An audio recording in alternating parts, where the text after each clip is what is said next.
Named Sherry. Shalom, Rabbi. Shalom, hi. How are you? Doing well, doing well. Thank you so much for joining us tonight. I know we usually start like a few minutes late, but I know that you're on a clock, so I wanted to get started and actually going to start recording. Oh, let me just get this. Oh, it is recording? Yes, I guess it records. Already, yeah, it's recording it. Okay, great. So, hi everyone.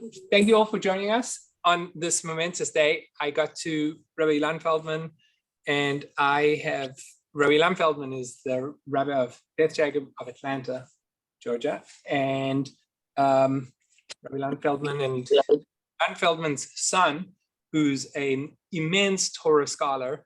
I don't know. I mean, Rabbi Feldman's also an immense Torah scholar, but Rabbi Ilan's son is like an immense Torah scholar.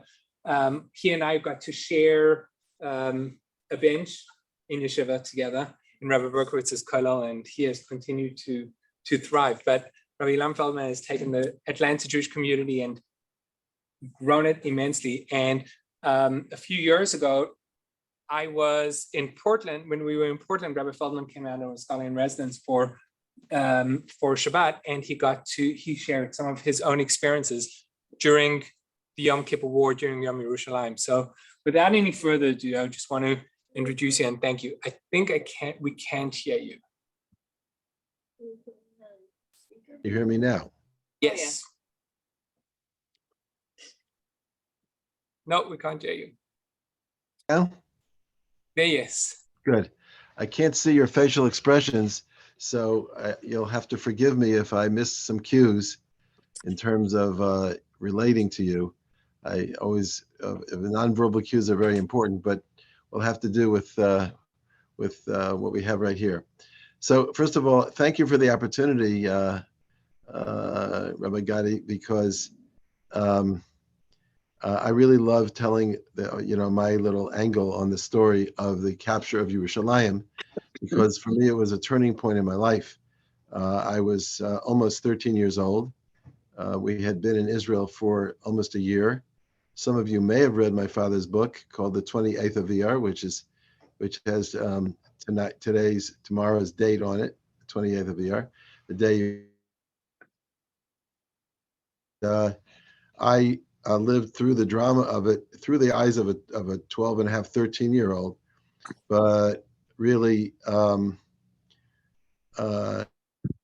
understate. Maybe I should say the other way. I can't overstate how much of an impact it had on me. So first, let me just give you a description of what things were like before the war, which means that while we spent the year in a suburb of Tel Aviv, Bnei Brak, we traveled to Yerushalayim on a number of occasions to be in Yerushalayim, just to visit Jerusalem. Jerusalem before the war was a divided city. We were aware that the Jordanians controlled the old city. We could see the old city from a distance, meaning the walls around the old city. We would go to Har Zion, Mount Zion. There was a minaret there, and if you climbed up the spiral staircase inside the minaret and came out on the little porch top there around the top and craned your neck in a certain way, you could see the top rows of stones of the Kotel HaMa'aravi, of the Western Wall. And we were also told, be very careful, because sometimes the Jordanian soldiers like to take pot shots at people.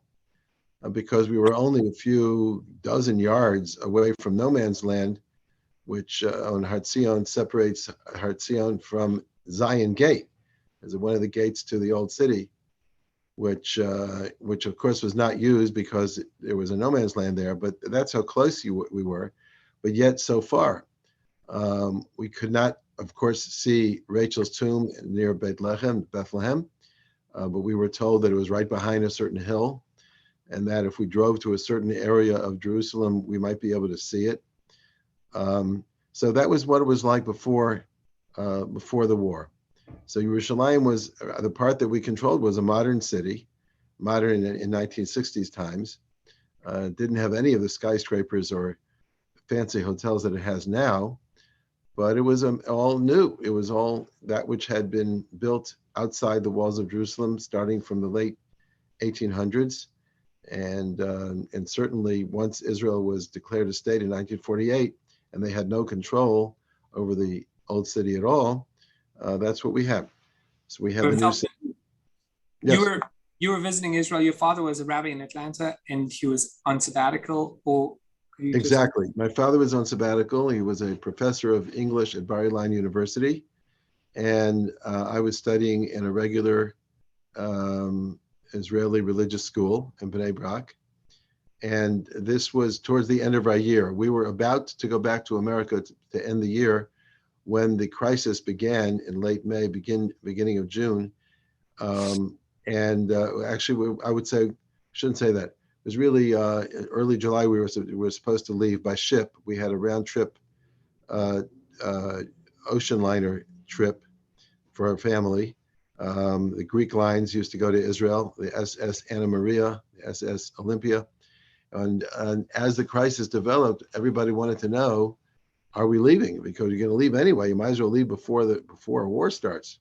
And for reasons that my father and my mother cannot explain, they just felt they didn't want to leave. They couldn't leave. They wanted to be around with other Jews in a time of trouble. And we did not leave. And I thank God now that we did not, because the experiences in the war were just amazing. So first of all, we were, like I say, not in Jerusalem, but starting from Monday morning of that week, that would be June 5th, which is really the 26th of Iyar, 2 days before the capture of Jerusalem.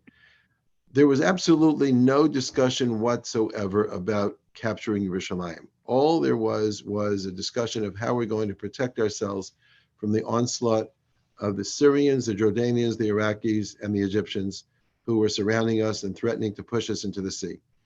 As a youngster, I had my own portable radio and a shortwave radio, and I heard the Hashemite kingdom of Jordan coming to you from Jerusalem, broadcasting in English, saying quite openly, we are going to push the Jews into the sea. And I heard Radio Cairo saying the same thing. And without the perspective that you and I have now, having seen Israel grow into a military power, at that time it was quite scary. And there were actually in Tel Aviv, near Bnei Brak, actually saw them because my father was volunteering to help out on the home front while the soldiers were drafted and while the men were out in the front, and therefore they needed a lot of driving. We had an American car, which is one of the reasons we came by ship, because the car came with us in the hold of the ship. So down in Tel Aviv, there were thousands of body bags and graves being readied because they assumed if and when a war broke out, there'd be thousands of casualties. That was the mood before him. I just want to mention this before we get to the actual Jerusalem part. What is it like for an entire city to shut down and spend the entire day in shul davening?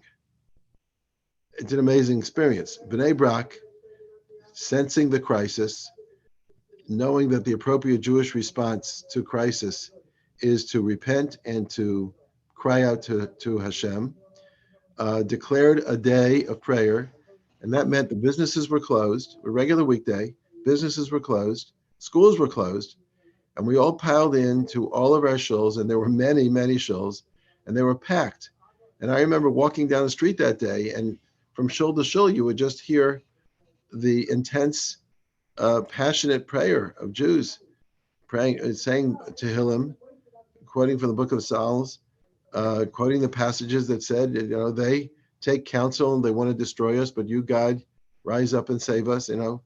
It's very, very, very dramatic and very, very scary, but also a powerful lesson to a 12-year-old to see a whole city involved in prayer at the same time. We helped fill sandbags around our apartment, around the gas balloons under our apartment.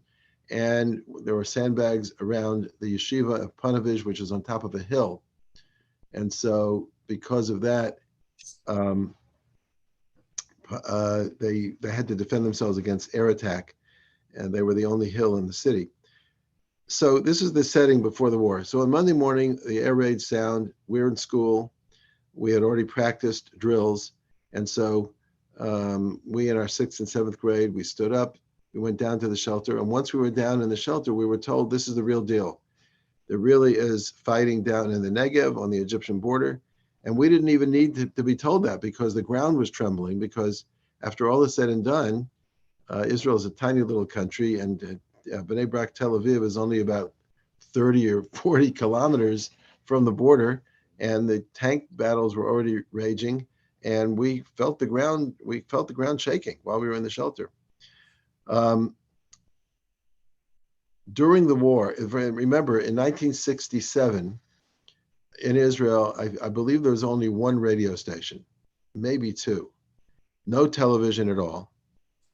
Israel didn't have any television in 1967. The source of news was Kol Yisrael, the voice of Israel, and every hour, on the hour, there'll be a high-pitched beep on the radio, beep, beep, beep, much like the BBC. And then the Chadashot would begin, and the very stern, monotonal male or female would get on and read the news in Hebrew. And these were dispatches from the front, from whatever Tzahal, whatever the IDF chose to let people know about. And everybody was obsessively listening to the radio. There was, however, one other way of finding out what's going on, and that is that during the war, Ma'ariv and Yediot Achronot, the two Israeli newspapers of record, issued an hourly newspaper. Like once, and it's amazing when you think about it.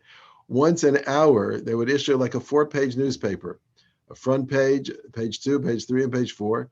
It would have maybe large photos of something going on at the war, and updates, what's happening. Now, I, as a very ambitious and news-oriented 12 and a half, 13-year-old, I had lived through I had come of age during the Cuban Missile Crisis in 1962. So I became very, I wouldn't say addicted, but very attuned to international events.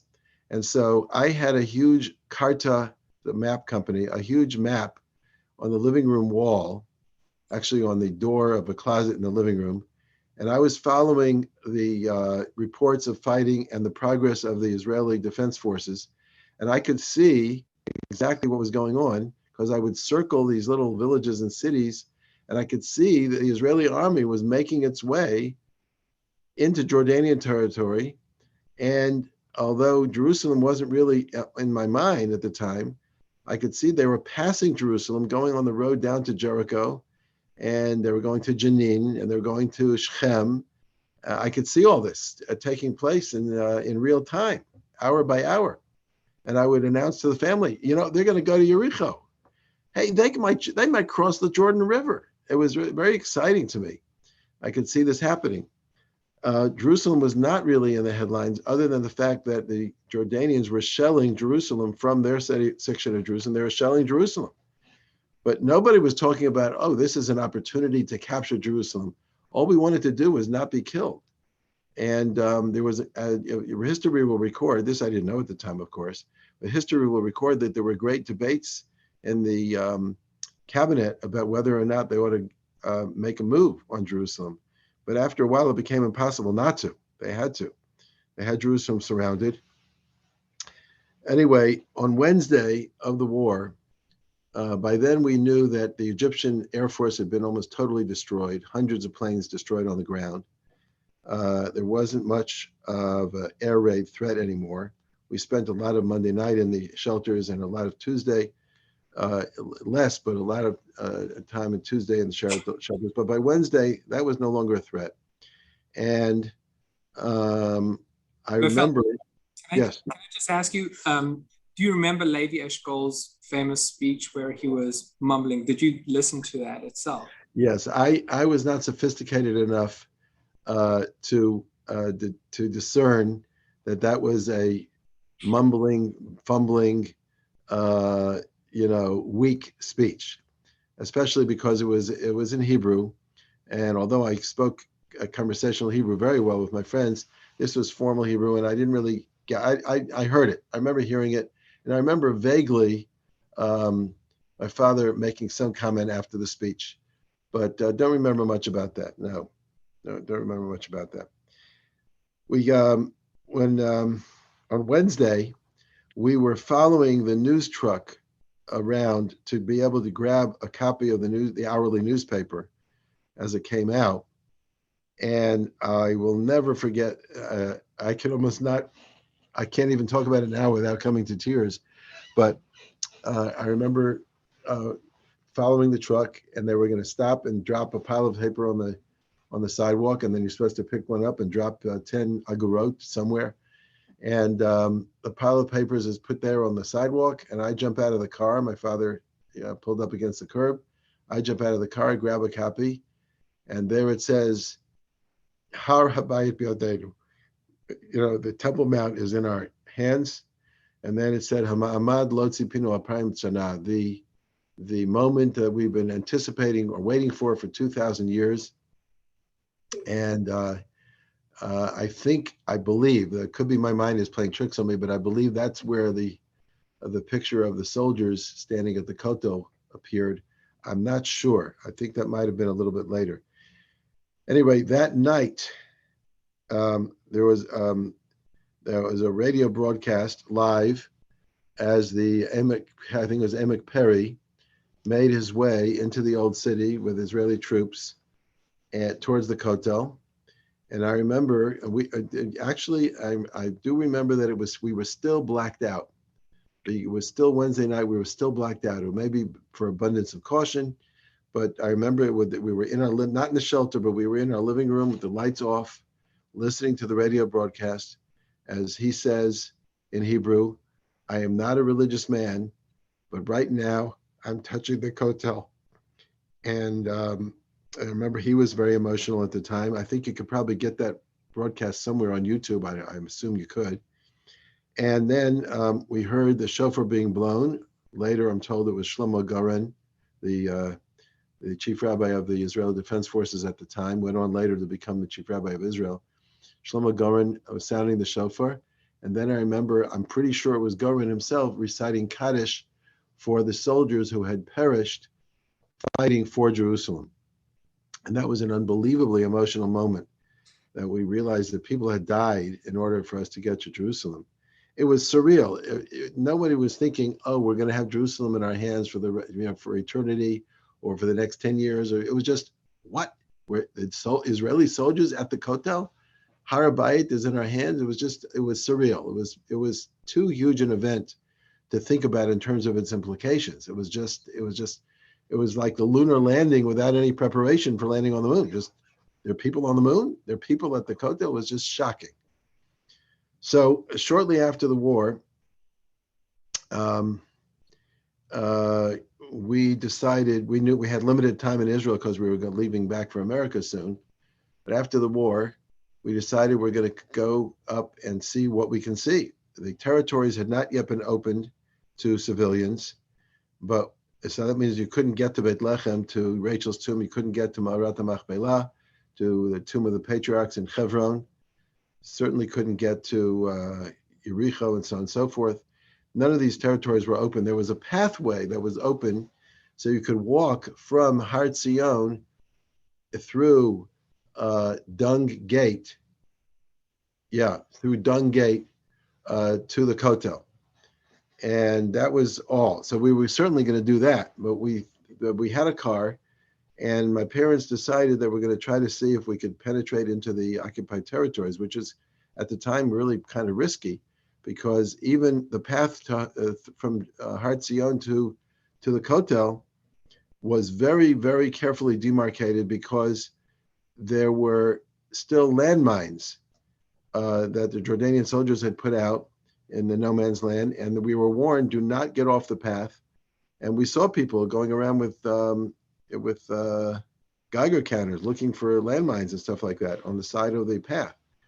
So we come to Jerusalem, we went to the Kotel. I have to tell you that this was, in a certain sense, one of the most defining moments of my life, because I was a child, and that, there's no question at that moment I discovered myself as an adult, because we came around this curve.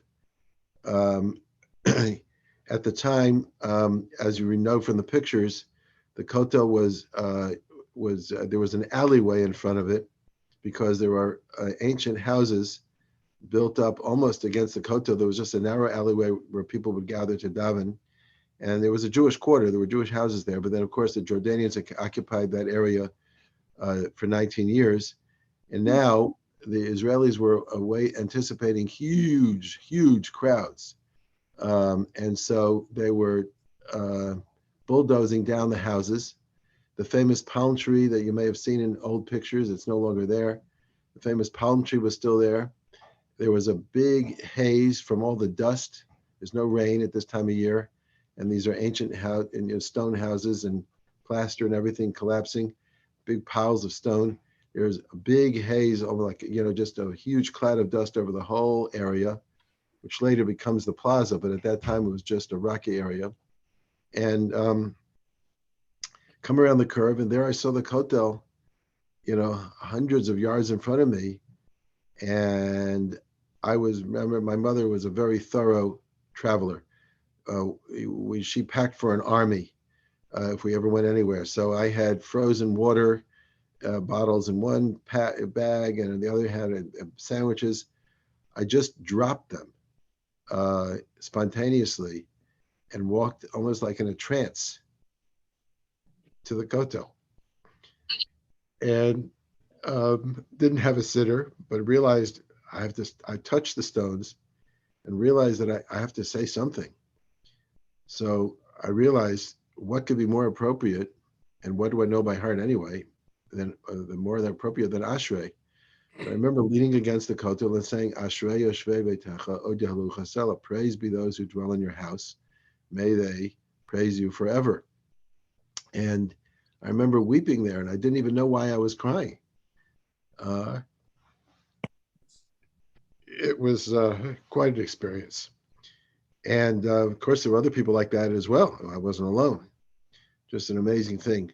A couple of weeks later, my school's class was taken on a trip to Jerusalem. This was something very special, because my Rebbe what had grown up before the war in the old city. And so he had been banished from the old city, had not been to the Kotel in 19 years, didn't ever have any hope that he'd get back. He had no idea. And here we're coming to Jerusalem, and this is his first trip to Jerusalem since the war. And I remember when I'm already a big shot. I'd been there already with my family. I remember when he came around that curve, and you're coming face to face with the spectacle of the Kotel at a distance. I remember him lunging forward like somebody who just saw a relative could be freed as a POW or something. It was just unbelievable. His hands were outstretched. He was probably a 60-year-old man, which to me was very old at the time. And he lunged forward, ran. I remember he had a kind of a slipper that some people used to wear. And I remember hearing the noise of his footsteps running towards the Kotel. Anyway, that was just a very amazing period of time. I'll just add, there's a lot to talk about here, a lot of memories. But during that visit, my father, it's pretty audacious if you think about it. We come to the border checkpoint, like to the Mandelbaum Gate, which of course, until then, it's unheard of for anybody but the United Nations vehicles to cross from New Jerusalem to Old Jerusalem to Jordanian territory. And we come to the Mandelbaum Gate, and Israeli soldiers are manning the gate. And my father had a press card from the local Jewish newspaper here in Atlanta, the Southern Israelite, circulation 23. And we had an American car. And my father wanted to see if he could get through. And it would go, there were many checkpoints along the way, but it would go like this. My father would act like he only spoke English. The Israeli soldier, kid, 19, 20-year-old kid manning the checkpoint, didn't know what to do exactly with the credentials.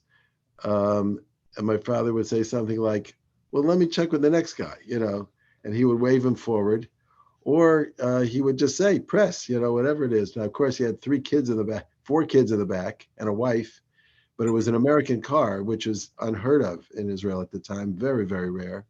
There was this 1964 Chevy Biscayne, and that's how we got through the various checkpoints. Arguing with the soldiers, asking for permission to let us go to one more, let the next guy make a decision, and we ended up following an Israeli half track because since it was not safe yet, we figured if there's any mines, let them deal with it. And we went to Beit Lechem and we went to Hebron. We were the only Israelis there. I mean, there were the general public wasn't allowed in. So there were soldiers, but first of all, there were white flags everywhere. The Arabs had white surrender flags extended from all their windows. They were afraid that we were going to do to them what they would have done to us. And so there was a tremendous fear when we got to Hebron, to the area in front of the Cave of the Machpelah, the Cave of the Patriarchs. I remember the Arab boys trying to sell us Parker pens, and I remember the Arab men smoking, whatever you call that stuff, sitting around and playing some kind of sheshbesh, and we felt quite safe, even though we were the only Israelis there, except for a few soldiers here and there, but quite safe. And we had just an unbelievable time. We saw destroyed Jordanian tanks on the side of the road.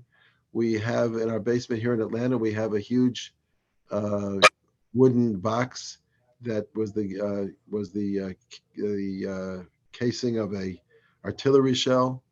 We saw UNESCO food supplies in the Jordanian bunkers. We saw, all the evidence of an army that had been routed. Down near Yericho, we stumbled upon a whole lineup. I don't know, it looked like endless rows of tanks that had been captured. They were lined up there, kind of on the road towards the Dead Sea from Yericho. Just an amazing experience for a 13-year-old. And to be able to witness the hand of God, to be in an air raid shelter one night, and then 2 days later to know that we had just captured the Temple Mount, and to be able to visit shortly afterwards and touch the Kotel. I'll tell you one more anecdote before I have to go. My father, using that press card, actually found out that there was the Israeli army was taking a press bus from Tel Aviv with reporters to the newly captured Old City on Friday. So my father, using his Southern Israelite press card, got on the bus, and they allowed him on. He's there with correspondents from NBC, ABC, CBS, and so on and so forth, and New York Times, etc. And they took him into the Old City, and there were still snipers at that time. As a matter of fact, while he's in the Old City, they actually closed it off. He was closed in, as there were still some snipers that they were cleaning out. And he had a very special tour of the Kotel area and so on and so forth. When he came back to Bnei Brak Friday afternoon, and word had spread that he had been to Yerushalayim and had touched the Kotel, people in Shul were literally coming over to kiss his hand because somebody had touched the Kotel Ma'aravi. It's unbelievable. It was just an unbelievable thing. They were gathered around him, just, hey, tell me about it, But literally, grown men with beards kissing his hand. And then in the days after the war, before Shavuos, this was the 28th of Iyar. Shavuos was not 8 or 9 days later. Everybody was sure Mashiach was coming. I mean, it was in the street. People were talking about it in the street. They were talking about the miracles that they had witnessed during the war. The soldiers had come back from the front. They were telling about all kinds of crazy stories. And we were sure this is it. This is it. Mashiach's coming. So it's a little painful because here we are 50 some odd years later. The Mashiach has not come, and we have trouble, and we're still not free of some of the hatred of our Arab cousins. But we also have seen miracles in the last 50 something years as well. I mean, it's just what is developed in Israel, the level and volume of Torah study, the level of technology that's developed, the infrastructure, the trains, the highways, the economy, just the whole thing, and the spiritual power in the country. It's miraculous, as you all know. So, we're living in a time of miracles, and this day, Yom Yerushalayim, is a day that reminds us that God can deliver all kinds of unexpected miracles, and you don't have to be prepared for it. It doesn't always happen when you're waiting for it. Sometimes it happens when all you're trying to do is stay alive. All we wanted to do was not be killed by this onslaught of Arab armies, and instead we ended up becoming victors who were able to celebrate at the Kotel. And Amir Hashem, one day in our lifetime, will experience the miracle of the coming of Mashiach and the restoration of the Beis Hamikdash. And that will be an amazing thing. And I am here to testify by personal experience that anything can happen with the hand of Hashem. Thank you. Thank you. Thank you.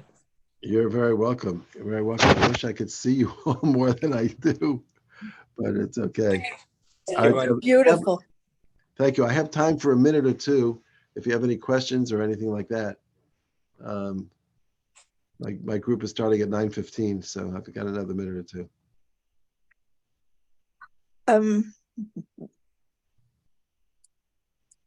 Bonnie has a question. Bonnie, go. I don't have anything. I'm trying. Oh, Amazingly. But it is wonderful to hear that the motion and the importance and the love is still with you, lo, these many years later. Yeah, I'm surprised myself. It's an amazing thing. It's literally a life-changing experience to be at the mercy, to be in a shelter, and then to experience all this and just the intensity of it, the drama of it. And then also just the fascination of it as a 13-year-old, it's cops and robbers. I mean, good guys and bad guys, and sandbags and tanks and airplanes. But I was also at an age where I was developing a real personal relationship with our Creator. So it was just for me, it was just an unbelievable, irreplaceable event. Yeah.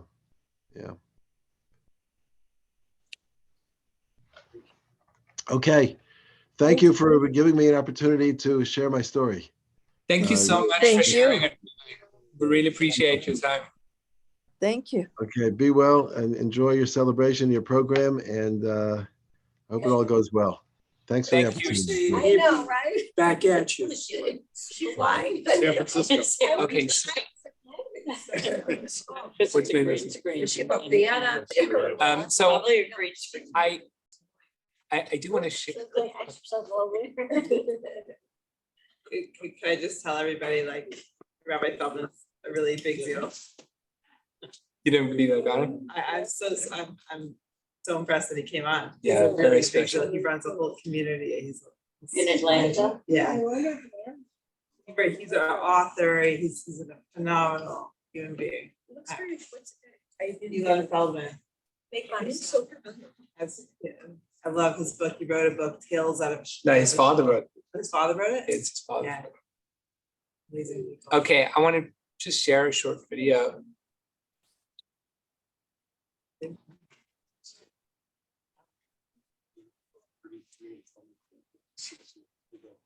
Still is emotion. Yeah. Yes. Still touched. Right, and he was a kid. Yeah. Yeah. Right. How powerful.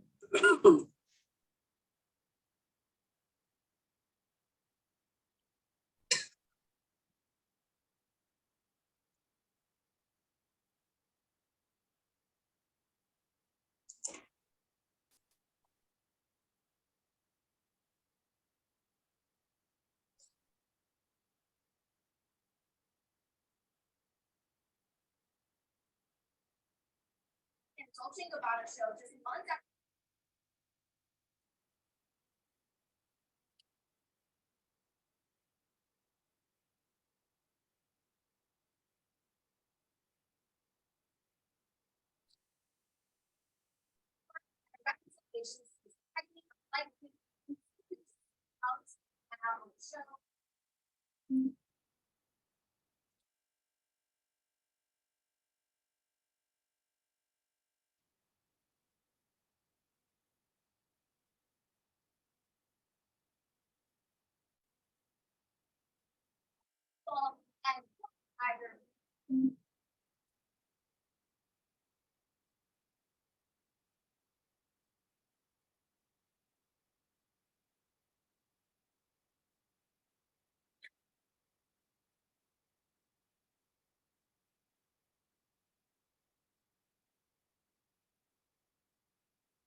beautiful.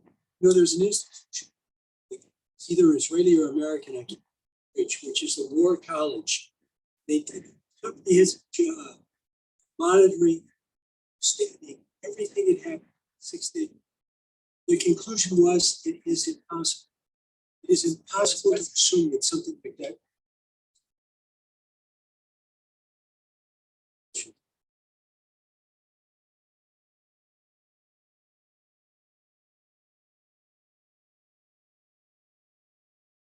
So we have friends in high places.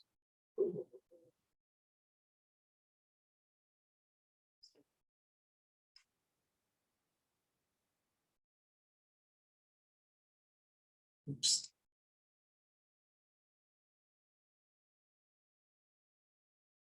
So today I got to interview my father for a change. I've never heard his entire story in one go.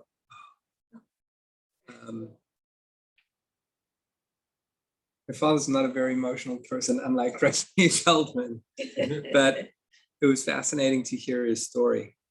So this is just his story of him as a soldier in the war. So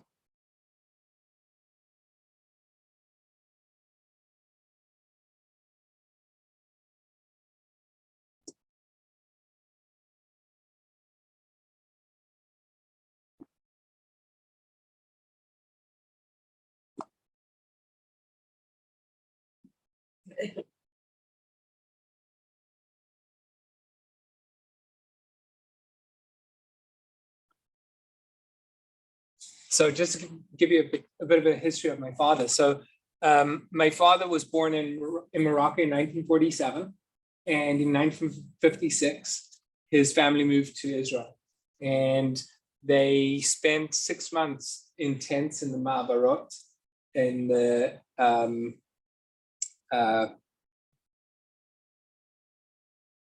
Is that like a absorption? absorption center. Thank you. So the absorptions from North Africa, the Jews that came from North Africa were so vast, so many, that they didn't have places to put them Over in. 200,000. Not all at once, but it was like a mass exodus Yeah. from Morocco. Yeah. So the boat that Gadi's father was on was actually the same boat that Gadi's mother was on. They didn't know each other.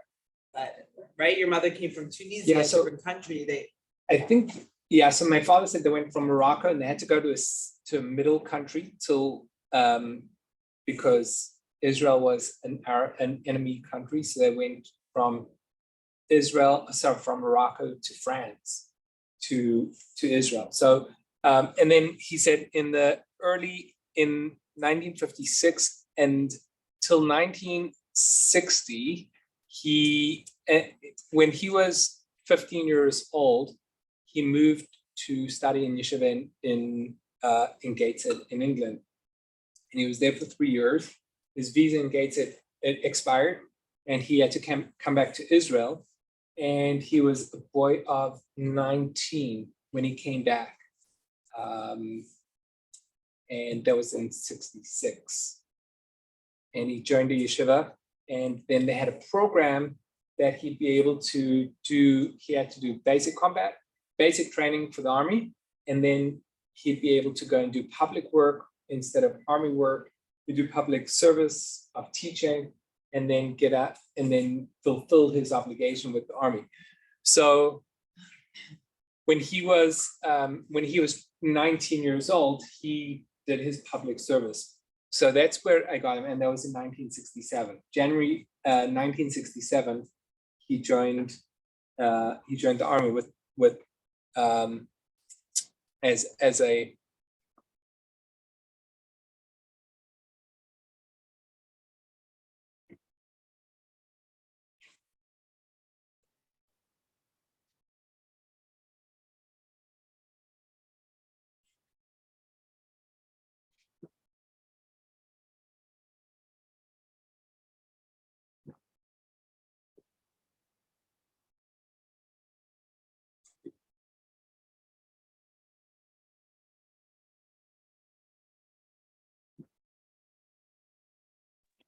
Gadi, I can't hear you.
I'm hearing these things.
Just to explain what's going on over here, just remember that Israel were expecting thousands of casualties in the war. They were expecting thousands of casualties. So, and they knew that, and they knew that, like, as soon as the situation was stable, they wanted the soldiers to be able to go back and connect to their families, to say hi and whatever it was. So my father got there at night.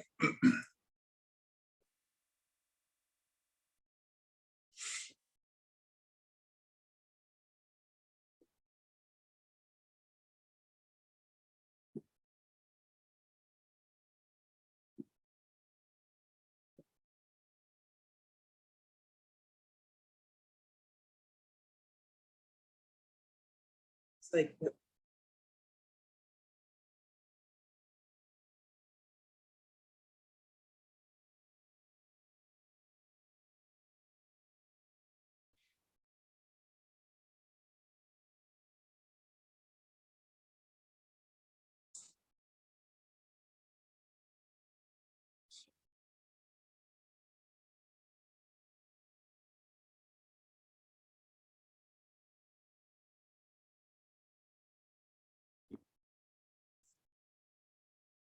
You've all been to the old city, right? So when you walk out of Jaffa Gate and walk towards downtown Jerusalem, you know what I'm talking about? You walk up this long path and you get to this massive intersection with all these lights. You know what I'm talking about? If you turn right at that corner, so usually you would go straight in order to get into downtown Jerusalem. If you turned right, that corner opposite the old city is a massive church. And the first left turn, straight after you turn right, and the first left turn is called, it's a tiny little street. It's called He Ein Chet or He'ach. That's how I pronounce it. Ayin Chet. It's a tiny little street and 10 houses inside. My grandparents used to live, and that's still there. Now that main street where the traffic lights are, that was the border between Jordan, where the old city, and Jerusalem. So, excuse me. So at the end of that street, my aunt told me they used to play jump rope in the street, and at the end of the street was the border. So there were Israeli soldiers that guarded that exit, right? And she said, like, randomly there'd be a sporadic fire and everyone would run off the streets, run into shelter. That was before 67. So that's exactly like, so he said, like, go home, spend a couple of hours at home, and then he just like walked up the street because they all knew exactly where the old city was.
Okay. My dad. Yeah. So cool. Yeah, I ask him that on a regular basis. We got a lot of questions for him about you. Clothing him come now. No, you can, I don't mind. Please be my guest. Dad visit America much? It's been, The last since time he we've been came was here, when it's she's been there, once, but- right? Yeah, They came once to Denver, once to Portland. oh, that's So now right. he's It's been fun. We need to give him a simcha. Oh, Okay. The kids have Oh, yeah, I mean, we were in Israel like 5 years ago for Pesach. I think it would be wrong to end the night without playing the song Yerushalayim Shel Zahav. So just a bit of history behind the song Yerushalayim Shel Zahav. So oof.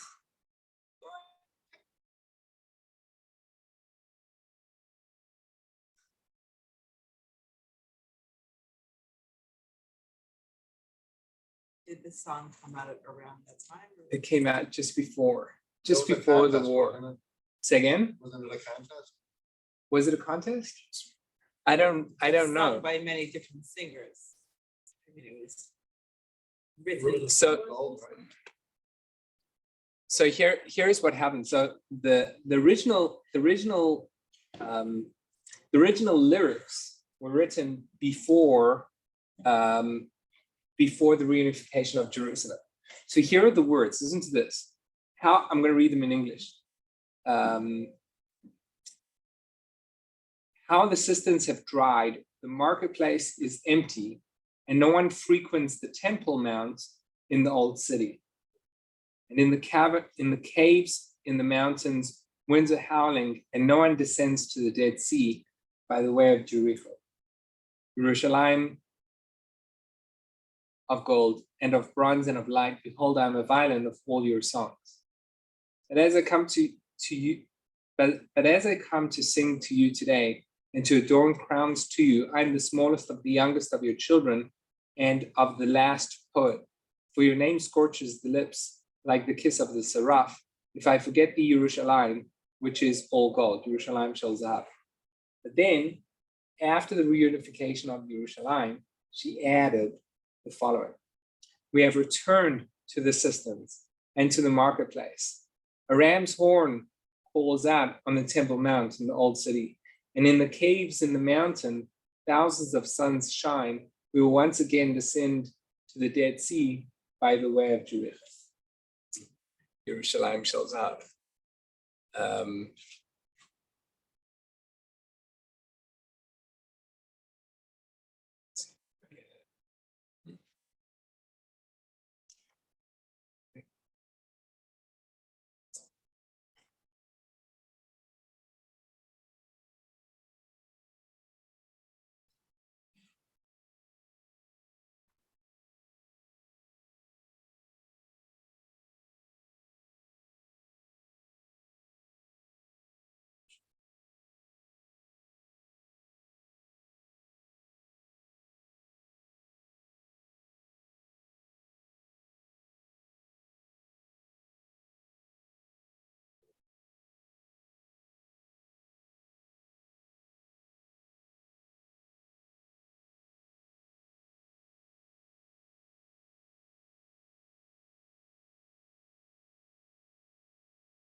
Who's on mute?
Okay, Very nice. Thank you. thank you all for joining us tonight.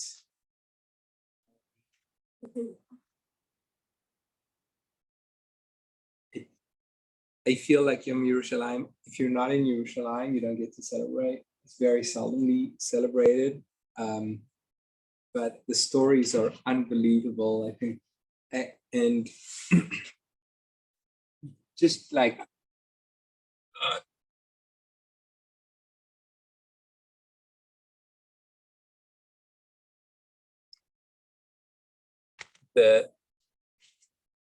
we have no idea how bad the situation really was prior to the 6-Day War. It was that bad that he mentioned the Panovich Yeshiva. The Panovich Yeshiva had about 1,000 yeshiva students at the time. And the situation was that bad where the Panovich Rav, the head of the yeshiva, he called up the prime minister and he said, if you feel that this is needed, I'm willing to close the doors of the yeshiva and send every one of my students to come and help and do whatever we can, what needs to be done. That was how bad the situation was. That's the story of the Panovich Rav. And Levi Eshkol, he grew up in Europe, who was the prime minister at the time. He became a default prime minister because the previous prime minister, he resigned, and his words to the Panovich Rav was, he said, the situation is so bad that an extra 800 yeshiva students or 900 yeshiva students is not going to make a difference. On the contrary, if there is any hope, it's if they sit and learn and pray. Those were Levi Eshkol's words. The situation was terrible. Like they were preparing, as you saw, thousands of body bags. I saw an interview of Levi Eshkol's wife. Levi Eshkol had passed away very soon after the 6-Day War from a heart attack. His wife said he came home the night before the war. And he came home and he was pacing. And he started singing a niggun in Yiddish. And the niggun is that even though it's a terrible situation, we still have to be happy. Those are the words of the niggun that he was singing. And he said, he started saying under his breath, he said, tomorrow, the widows will be, the many thousands of women will start to become widows, and children will become orphans. That was the prime minister. His speech became well known as one of the worst speeches that was given because he was actually mumbling and he was stuttering on the eve of the war. It was a very scary situation. We had the leader, the head of the whole of the country, and then things turned around and things turned around and things turned around in unbelievable ways. I actually saw an interview with one of the heads of the 6-Day War. Was one of the first times that Israel became very effective with their spy network and their collection of intel. And so we all know that the first day the Israeli jets, they took out the entire Egyptian Air Force. The head of the Air Force, I saw an interview of him, the head of that entire unit, as soon as they were aware of the success of that mission, they knew that Syria were attacking in the north. So he was in his jet and he was ready to lead his team to go straight to Syria and to defend in the north. And he gets a call, or a person came up to his ladder and said, the head of the Minister of Defense wants you. He said, I'm not leaving, because he knew that the entire team were going to Syria. He said, I'm not going. I'm not getting out. So this guy runs back down, goes back to this phone, right? Minister of Defense, Yitzhak Rabin, he's like, tell him to get out of the plane. He says, no, I'm in charge. I'm not going. I'm not getting out of the plane, because he knew the moment he gets out of his plane, they're going to send the whole team off and he's going to be stuck on the ground. He didn't want to miss it. Eventually, what happened was the guy with the eye patch, I forget his name. Moshe Dayan, thank you. Moshe Dayan, he placed someone else to be in charge of he kind of temporarily demoted him, put someone else in charge, and he said, telling the other team that he's gonna leave the team, I need to speak to him. So he was very, very upset. He got out of the plane, he goes to the phone, he gets on the phone, and Yitzhak Rabin says, call me, go to the secret phone, the red phone, that's what he's called. Go to the secret phone, the red phone, and call me from there. Okay. So he goes, he's very mad, because the entire team had taken off and flown away to the mission in Syria, and that's what he wanted, right? And he goes to the red phone and calls, and I think it was Dayan and Rabin were both there on the other line, and they said, we heard intel that the main airport, the international airport in Cairo, underneath the side of Boeing, they have international planes. They may be using it as a military airport. They may be using it as a military airport. I need you to go and come back and tell us. Okay? Maybe using it as a military airport. So he said, and just know you do not have rights or permission to do anything else other than gather information. He's a Jew though. What? He's a Jew though. Do you notice, like, Rabbi Ilan Feldman, they went into the old city, like, it's like they're still cleaning up mines. They made their way to the old city. My father's like, how did you get to the old city? How did you get? I jumped on the back of a Jeep. It's so Jewish. Imagine it happening in the United States. You'd have like tape and like whatever. Do not stand back. Do not go any. So he said he had two.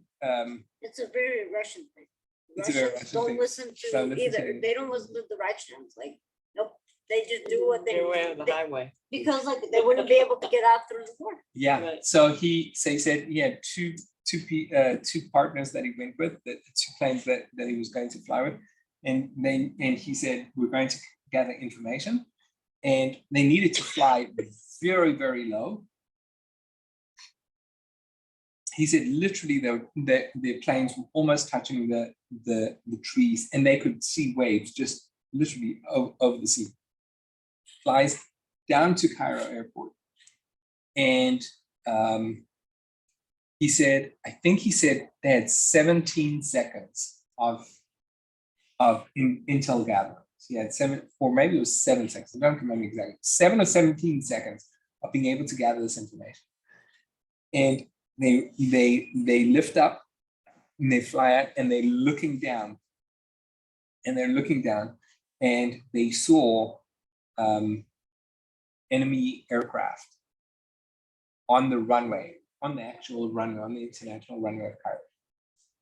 And he said he made this decision. He was like, Take it out. I call, if I were to call, I need to call my base leader, who'd call the Minister of Defense, who'd call the Prime Minister, who'd call the Minister of Defense, who'd call his guy, and he'd call the Prime Minister, and then the Prime Minister would need to make a decision. And then it would go back down the chain in order to get to him. And by that time, there's no chance, right? So he decided then and there, he made this decision. He gave the command to take them out, and he took them out absolutely on his own accord. Took them out. He said, like, all that, everything, every part of it, everything is being filmed on everything that you do is being filmed. As soon as he landed, he got all the film. He went straight to the Minister of Defense. He was like, this is what happened. This is what I did. I know it was wrong. I didn't do it according to the way I did.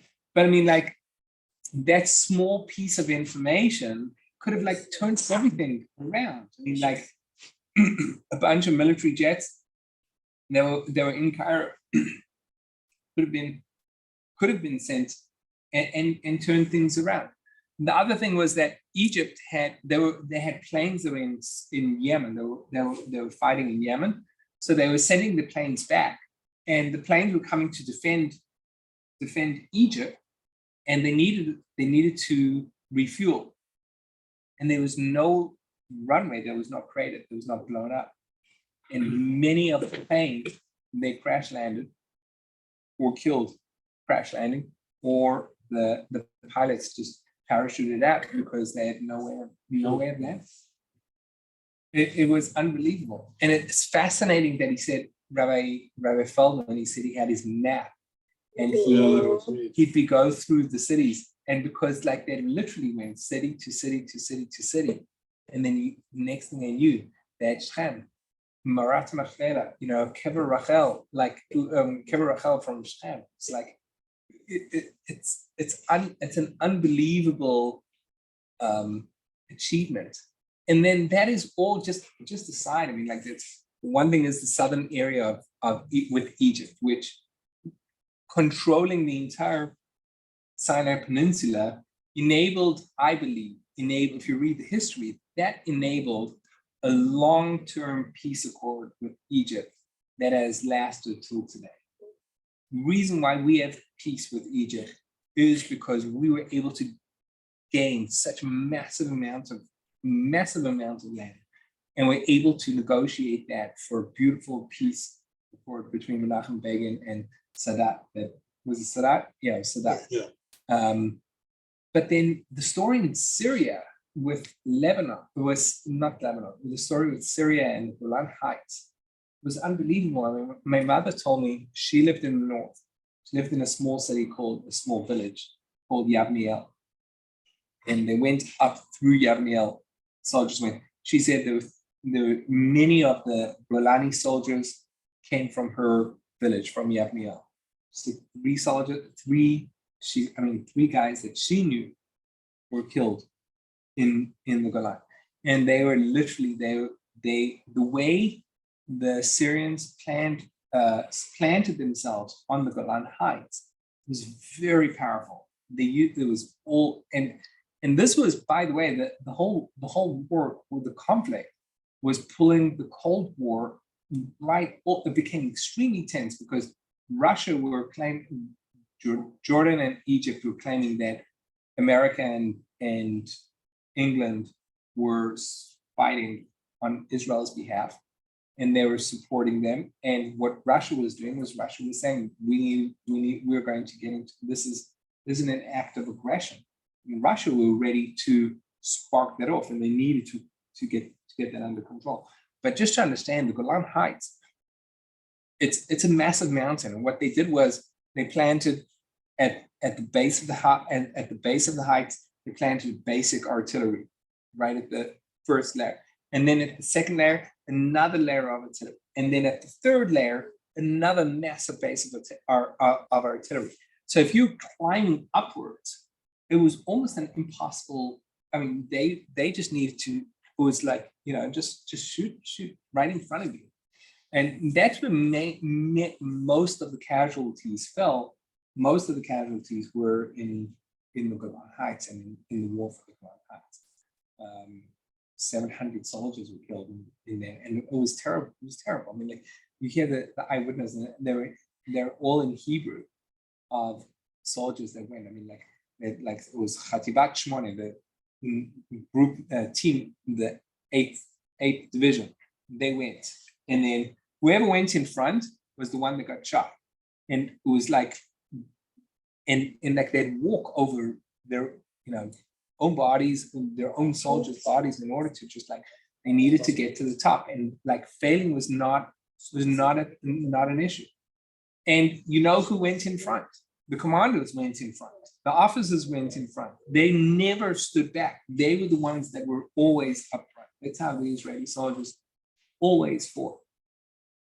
So that we have the Golan Heights nowadays is an absolute miracle. I saw Menachem Begin. I saw an interview with Menachem Begin, and he said something. And someone said, if you are guaranteed peace, long-term peace, that you had to give back the Golan Heights and you could keep Jerusalem, and you had to go back to the pre-67 borders and you had to just give back Jerusalem, would you do it? And he said, absolutely not. And Menachem Begin was a very left-wing minister.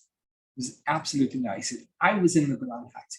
You don't understand. Once you're there and you see the power that they have over the land of Israel, it's like you don't do that. You don't do that. So we're so privileged. Not only that, I mean, just besides for the Golan Heights of the military success, but the Banyas is there, which is one of the main rivers that flowed into the Kinneret, which was the main water source for Israel. And the Syrians were trying to manipulate that water source in order to block off Israel's water source. You block off those water sources, you divert them to a different location, then the Kinneret will dry out and Israel is out of water. So we have this wonderful, wonderful day. It's fascinating that they mentioned that Hashem hardened Who does that remind you of? exactly, right? It was unbelievable. You listen to the radio, and he went live on radio. His entire Air Force was wiped out, and he goes live on radio and he says, we have our military aircraft have been successful at destroying the Israeli military, and and the Jordanians, Israel begged the Jordanians, stay out of the war. Don't get involved. You just keep it as it is. We will retain the relationship the way it is. And Jordan believed Nasser. They believed. It's just mind-boggling how like a person can get so. There was another situation. Egypt had these very powerful wire-guided missiles, and it took a soldier, not an officer, to understand that they were an optical system, and he put orders up the chain of command to instruct the Israelis to run in circles in their tanks to make sure that there was a cloud of dust, because it completely negated the effectiveness of the optical targeting system. So they had to give back land to Egypt that they attained, or what did you said they? So in 1975, what was 70? I think it was most of it. 73. So Israel, at the bottom of Israel, it's like a little triangle, right, in Eilat. And then there's a huge Sinai Peninsula. And that was originally controlled primarily by Egypt, and part of it was controlled by the United Nations. And Egypt went in, militarized that entire area. And then during the war, Israel controlled that entire part, including Gaza. And Israel controlled it through past the Yom Kippur War, 1973. 1974, I think, was the Egypt Accords, where